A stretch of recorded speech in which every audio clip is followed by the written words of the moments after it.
On this Tuesday night, investigation confirmation. The RCMP now says it's probing possible Chinese interference in Canada's democratic process as the Prime Minister gets grilled. He was informed, yes or no.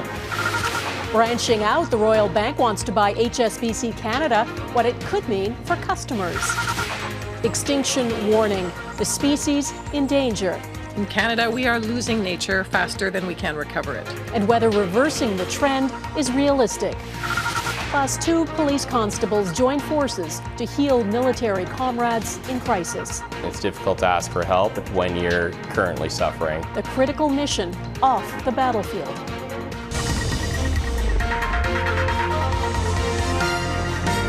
Global National with Donna Friesen. Good evening and thanks for joining us. There is more insight tonight into a story Global News first broke about allegations of Chinese interference in the 2019 federal election. The head of the RCMP now confirms the force is investigating foreign interference, including in Canada's democratic process. But Commissioner Brenda Lucki does not give any details because she says that could be injurious to the conduct of international affairs, the defense of Canada, or any state allied or associated with Canada. The revelation came in a letter to a House of Commons committee studying allegations of foreign interference. Mackenzie Gray has our top story tonight.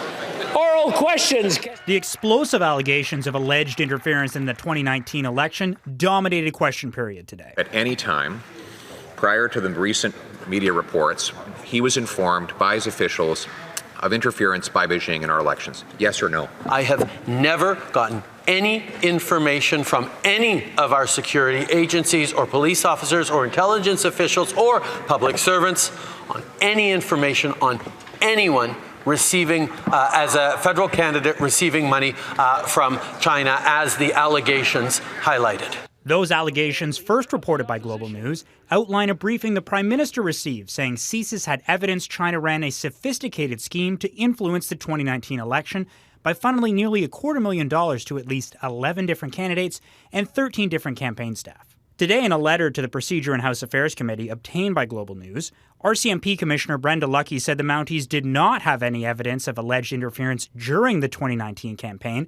but are now probing interference in democratic processes. Lucki adding, the RCMP can confirm that it currently does have investigations into broader foreign actor interference activities. These investigations are ongoing. The confirmation of RCMP investigations comes just days after the Liberals announced their new Indo-Pacific strategy, with the goal of trying to isolate China and improve ties with friendly nations in the region. Yesterday, the Chinese ambassador was set to give his response to the Liberal plan during a speech at the University of Ottawa. But just before the speech started, multiple media organizations were told by the university that they couldn't film the ambassador's remarks. In a statement to Global News, the university put the blame on the Chinese, saying the ambassador's unexpected refusal to allow cameras jeopardized the event, which frustrated activists who hoped to be in the room. If the university wants to keep its neutrality, then we should expect them to provide the same opportunity in the same spot to ask questions from the person. And that opportunity is denied not only for us, for the Canadian media as well. The confirmation of the RCMP investigations was just a small part of the letter Brenda Lucki sent to the House Affairs Committee. The rest of it, explaining why the Mounties won't produce any documents related to Chinese interference, saying it would impact the integrity of ongoing investigations. Donna? All right, Mackenzie Gray in Ottawa, thanks. Prime Minister Justin Trudeau was asked today about the nationwide protests in China over that country's zero-COVID strategy.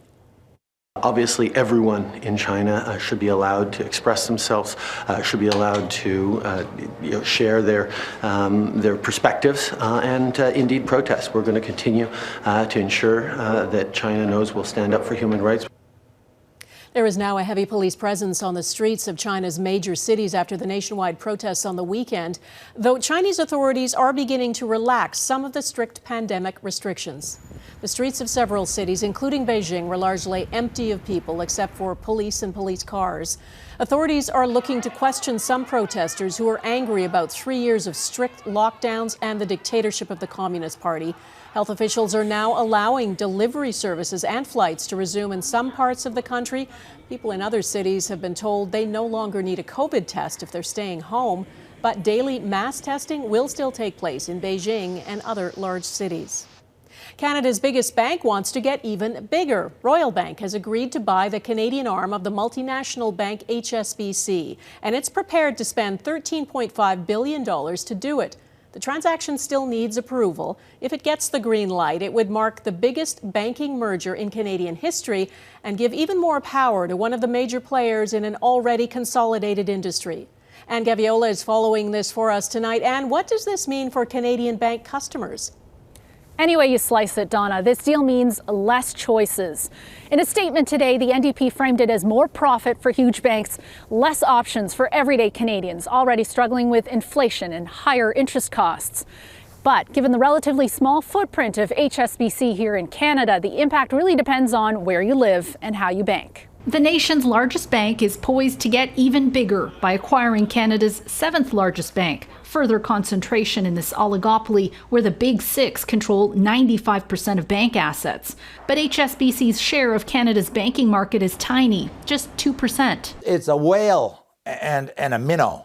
You know, it's David and it's Goliath. Yes, the industry will become slightly more concentrated. CEO Dave Mackay says this acquisition positions RBC as the bank of choice for commercial clients with international needs, newcomers to Canada, and affluent clients who need global banking and wealth management. The deal will be scrutinized by the Office of the Superintendent of Financial Institutions, known as OSFI, but the Ministry of Finance gets the final say. It will examine the impact on the rights and interests of consumers and business customers, and it has the authority to impose terms and conditions. In terms of, for people that were looking for an alternative to the big six banks, it does reduce the opportunities and options out there. Several analysts tell Global News the deal is likely to go ahead. I think it's going to be seen as a good thing in Ottawa by the decision makers, by the Minister of Finance, that these foreign-held assets of a bank in Canada are going to become patriated, if you will,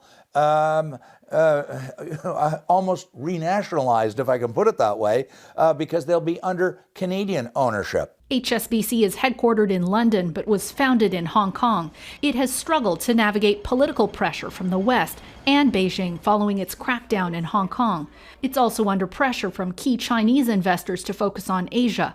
Last year, it announced plans to pull out of the U.S. and France. The finance minister is going to have to consider a variety of things, including the impact on banking and confidence in the Canadian banking system and its stability, as well as the shifting geopolitical landscape. Donna? All right, Anne Gaviola in Toronto, thanks. It is a big day for Alberta Premier Danielle Smith. The throne speech delivered by the Lieutenant Governor has spelled out Smith's promised Alberta Sovereignty Act.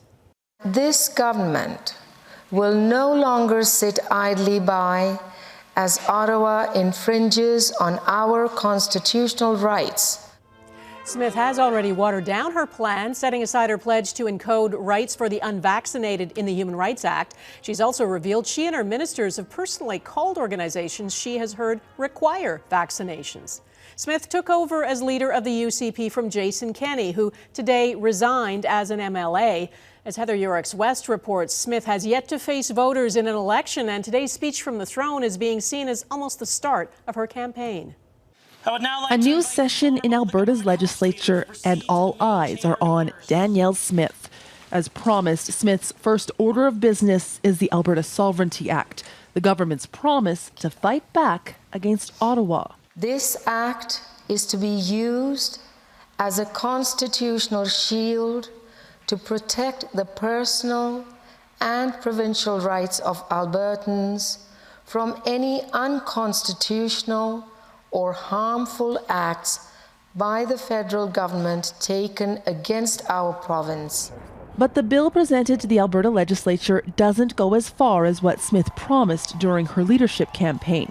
Alberta's Sovereignty Act will fully respect Canada's constitution and the courts and won't compel any private citizens or businesses to violate federal law. There's an expectation that we're going to work together, that we're going to find common ground, and that we're not going to play games that divide us. The government says it will also prioritize health care, affordability, and the economy. But Alberta's business community already has concerns. Any measure of uncertainty when you compete for labor and capital with jurisdictions around the world is not going to help Alberta in terms of how it's economically positioned. Those concerns stem from both the Sovereignty Act and an item noticeably absent from Alberta's throne speech. There will be no legislation to protect the unvaccinated this session, though the Premier says Alberta businesses with vaccine requirements put future provincial funds at risk. If there is still discrimination, I'd like to know about it, because and people should contact their MLAs, because we want to make sure that we're creating an environment where no one is discriminated against. Alberta is just 6 months from its next provincial election. By all accounts, the campaign on all sides is well underway, and the ruling UCP has a lot on the line. In her first couple of months in office, the polls have not demonstrated a lot of support for Smith. I think that this is going to be quite a difficult session for the UCP. It's why affordability, jobs, and the economy feature heavily in this throne speech, as the government kicks off the session with a new premier and a lot to prove. Heather-Yourex West, Global News, Calgary. NATO foreign ministers meeting in Bucharest have agreed to step up urgent support for Ukraine. That includes air defense systems, ammunition, and winter aid. NATO Secretary General Jens Stoltenberg says the alliance will also help repair energy infrastructure heavily damaged by Russian missile attacks.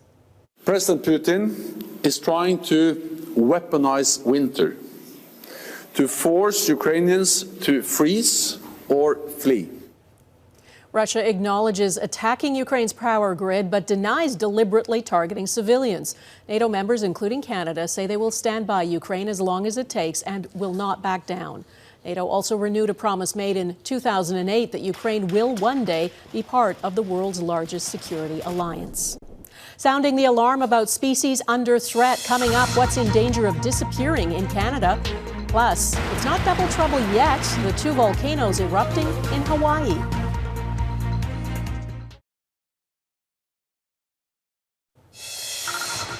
Two neighboring volcanoes are now erupting on Hawaii's Big Island. Mauna Loa, the world's largest active volcano, became active again on Sunday for the first time since 1984. Fountains of lava are now shooting 80 meters into the air. And less than 34 kilometers away is Kilauea, also very active. It's been erupting for more than a year now.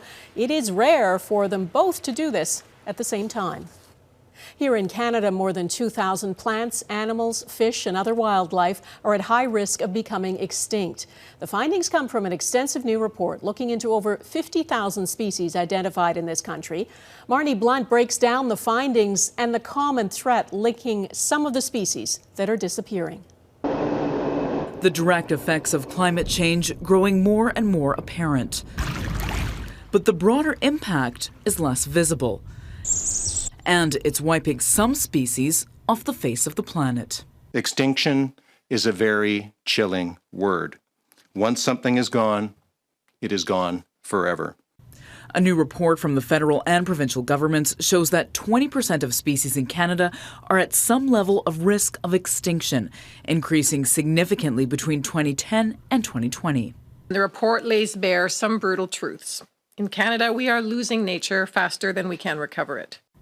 The report indicated 135 species that are presumed to be wiped out, including the greater prairie chicken and the black-footed ferret. 7 of those species are likely endemic to Canada, meaning they're probably extinct globally, including types of vascular plants, macrofungi, beetles, moths, and butterflies. A cause for concern among experts. It's troubling for sure. It's not a surprise. A fraction of the species that we're likely to lose within Canada aren't anywhere else in the world. And so that's especially alarming. Habitat loss, agriculture, urbanization, and climate change all playing a role. It has many conservation groups calling on governments to step up. Ottawa says it's committed to halting and reversing nature loss by 2030 and achieving a full recovery by 2050. Chan says it's a tall order, but one that is achievable. What we need is transformative change. The extinction crisis is not separate from the climate crisis, and what we need to do is to address those two together. The report comes ahead of next week's COP15 meeting in Montreal, where global leaders will be meeting to negotiate a new global framework for biodiversity. Donna? Marney Blunt in Ottawa, thank you.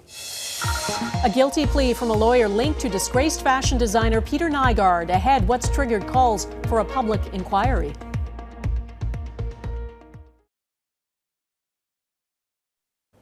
A Winnipeg lawyer for disgraced fashion designer Peter Nygaard has pleaded guilty to professional misconduct. It relates to comments Jay Prober made about women and girls who have accused Nygaard of sexual assault. His guilty plea has led to calls to reopen the investigation and launch a public inquiry.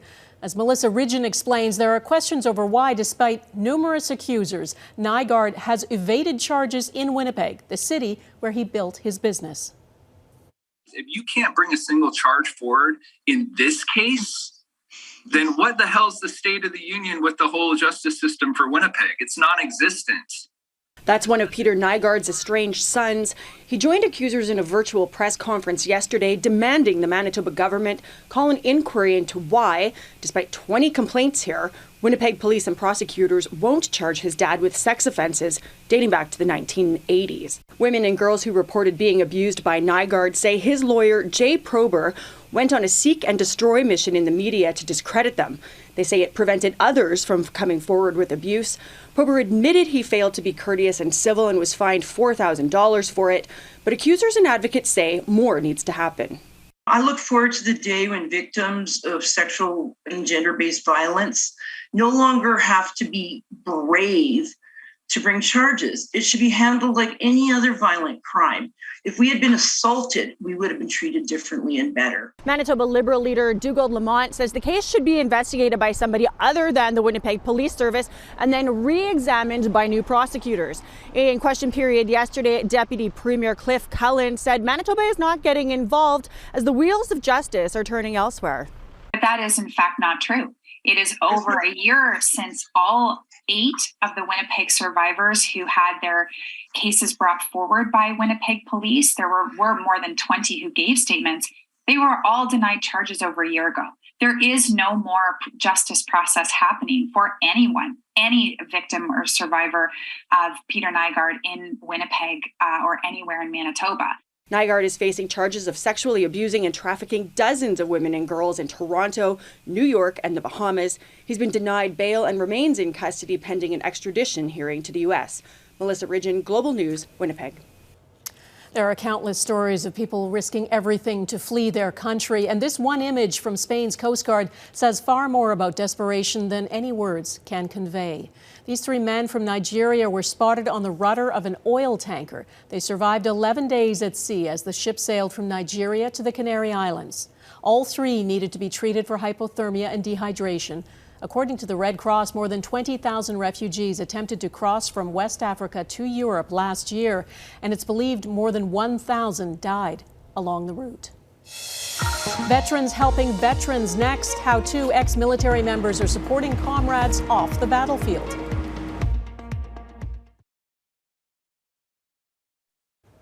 Many veterans have encountered and endured unthinkable events while deployed, and because of that, they come home with psychological scars that simmer beneath the surface for years. Now, a new program has been designed for police officers to help military veterans in crisis. It was created by veterans for veterans, and as our Ottawa Bureau Chief Mercedes Stevenson reports, it's giving those who served and sacrificed the help they deserve. On the battlefield, the perils of war are often in plain sight, but the trauma of those experiences can linger long after troops make it home. We lost 14 on our tour, but I lost several more when I came home, and I don't know what's more tragic. After deploying to Afghanistan with the Canadian Forces in 2009, Jeremy Burns says he came back to Canada a different person, struggling to fit into the society he fought to defend. Being hypervigilant in a war zone is fantastic, but if I'm switched on and hypervigilant all the time at home, that's exhausting. And that really sets you apart from everybody else. Burns found kinship with fellow veteran Aaron Dale, meeting in 2018 when both signed up to join the Toronto Police Service. Dale served in the Canadian Special Operations Regiment, an elite unit that deploys around the world. It's highly skilled and tight-knit.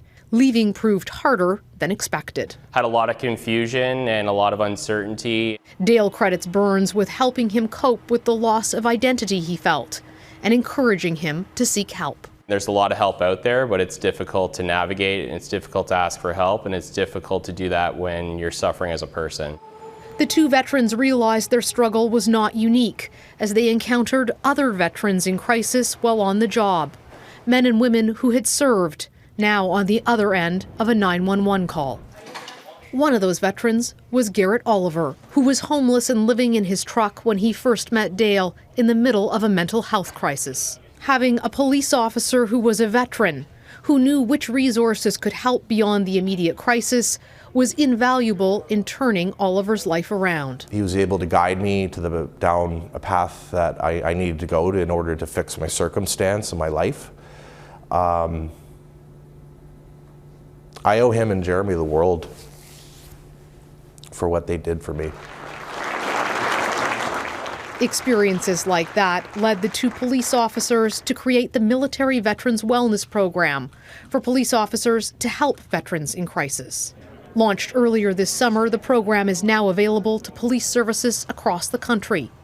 It aims to train officers on how to interact with veterans, mindful of both their military training and the potential experience of severe trauma. Burns and Dale enlisted an expert psychologist and forensic psychiatrist to develop the program, combining clinical expertise with their first-hand experience as veterans. The program also provides a simple referral form officers can use to connect veterans with the specialized services and programs that they're entitled to receive. Services and programs that can be difficult to access or even know about. No matter what struggle it is that they're struggling with, there is something available to help them. We just have to get to a point where we're all comfortable asking for that help. Burns says he hopes the program will help those who have served their country so selflessly to now get the help they need and deserve. Mercedes Stevenson, Global News, Ottawa. And that is Global National for this Tuesday. I'm Donna Friesen. Tonight's Your Canada is the Japanese Garden at Hatley Park in Colwood, British Columbia. We'd love to see Your Canada. Please email it to us, and thanks for watching. Hope to see you here again tomorrow. Bye-bye.